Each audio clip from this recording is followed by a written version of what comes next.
Hey everybody, it's Jason Blaha here. It's time for another coffee chat. Alright, there's the forearm. Just gonna make that a thing. Alright, today I thought I would chat with you guys a little bit, and this is something I've said before, and I think it holds even more true when I've said it years later. People have this tendency to listen to influencers, and people online in fitness who really don't have that much experience yet. They're really young, they're really inexperienced, and there's examples. I'm not going to call anyone out specifically, but at least one person who has good training now has gotten pretty far now, a decade later, who, earlier on in their YouTube, they put out stuff. They were, fairly popular. And they gave a lot of really terrible advice and did some really bad stuff with their training, put it all up, put it in ebooks, sold it. I actually called them out on it. And they probably don't realize, maybe they do, that those call outs were legitimate, that what they were doing was just really that bad, that stupid. It really was, and it was harmful, hurting people, damaging equipment. And again, just horrifically bad advice. But they made money on it, sold ebooks on it, and now they don't do all the stupid stuff they used to do. And maybe they do or don't realize that those call-outs really were. They were legitimate at the time. But they're obviously a different person now, putting out different advice, different information, which you would expect. And that's kind of the problem, and I'll go into a little bit of this with my own observations with me, with these younger lifters, people who've only been training 5 years, 6 years, 7 years, giving a lot of fitness advice, okay? Because it's like, what are they drawing from? At best, some studies? Exercise science studies on hypertrophy are not that good. I'd go so far as to say that a lot of people out there, like you guys have seen Jamie on my vlogs point that out, it's not even real science. It's a joke. Like real science, real scientists would laugh at the quality and magnitude of the studies that are produced in exercise science for anything lifting related. It just wouldn't be considered valid for the most part.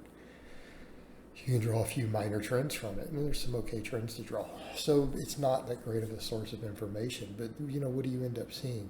These guys draw off their own personal anecdote. Well, if they're up here looking good enough to be on the camera, okay, there's a couple things going on. Number one, they probably have really good genetics for gaining muscle, being lean, insertions, whatever. Or they have really, really good genetics for getting strong quickly, or they're using stuff on top of it. It's not just, wouldn't just because they're using stuff. It's usually going to be some pretty good genetics going on. Okay. Their personal anecdote may not be worth that much. Their personal experiences may not be worth that much. Because here's what I can tell you guys. I originally started YouTube in 2012. Okay, people are like, oh yeah, your channel hit the 10-year anniversary. This channel. Well, this will probably go on my Facebook also, which is about 10 years old also. Obviously, I had trained many, many, many years before that also.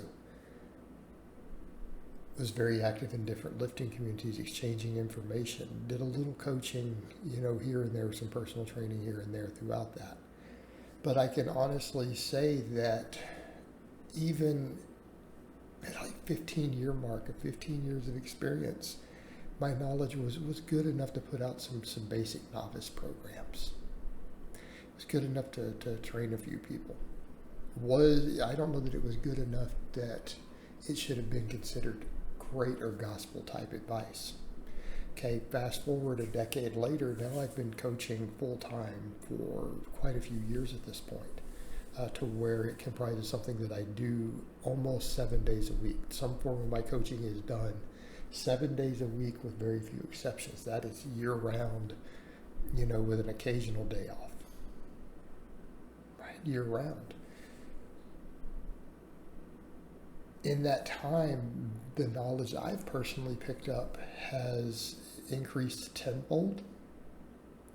So there is the issue with people putting out information who are not in the trenches coaching for years. What do they really know? Okay. Up until that point, I had been coaching a few people. I helped a whole rugby team, like in the UK. I was teaching them how to lift one day a week. Like 8 dudes on that team were coming over. I was teaching them stuff. Trained and coached a few people here and there. It had never been a full-time thing for me, even though I had quite a few years of it. It was a side thing, and I learned things, but I mostly had learned by listening to the best coaches in the world, watching their lectures, reading their books, interacting with some really good coaches, talking to them. It had given me a good baseline of knowledge. But even then, with all those years of experience, it was still far from complete, right? And the things that you learn from coaching for years, you start to learn that a lot of stuff doesn't work, or that even stuff from some of the best coaches, it's only applicable in specific situations. It's very situational. It's definitely not advice you could give across the board. A lot of it only applies to certain personality types and certain types of competitive endeavors. And that's definitely not 99.9% of the lifting populace. As a coach, you start to realize that when you're coaching, you understand that it's not just the body you're dealing with, but the mind. Personality types matter. In other words, optimal will shift even based upon life stressors of a person. Okay. It's not just, hey, what works for me. People say that, well, I find what works for me. You mean what works for you in that situation? What happens when your life situations change? Does that still work for you? And do you have a collection of different things that you need to rotate in order to facilitate the recovery in different points in your life and lifestyle situations that occur regarding your stress management, sleep, schedule, everything else, right? Those things are all important. That's why we have a variety of proven methods at work. Good programming is going to tend to be good programming. The trick is applying it in your lifestyle, applying it where you are psychologically, applying it where you are as a person. Okay, that's an art form. That is what you accrue over the years of learning how to give these things. So the issue you have is sometimes you've even got to be very context dependent when giving advice. Guys just, well, this is what I do, this is what works.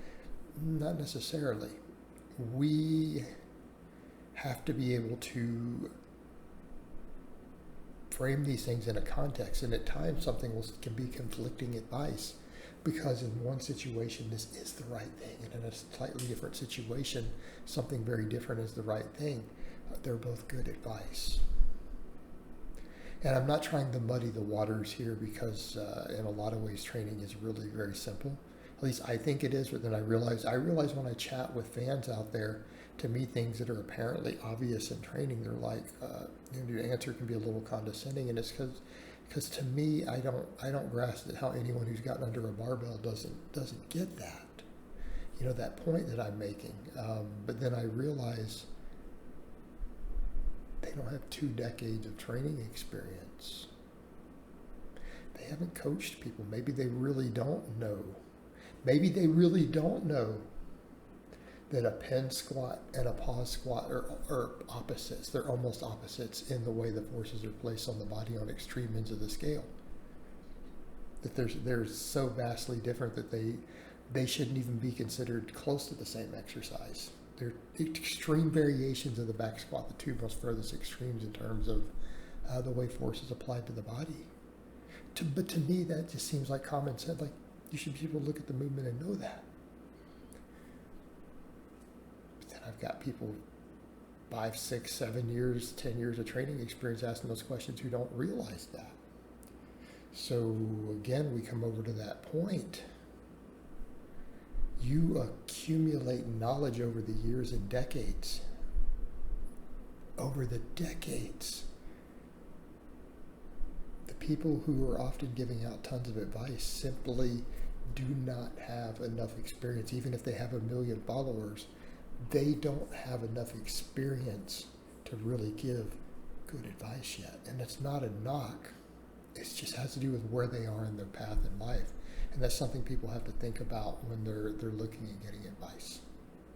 All right, guys, but that's really all I have to say on that today. I hope it's been informative, and I'll talk to you guys next time.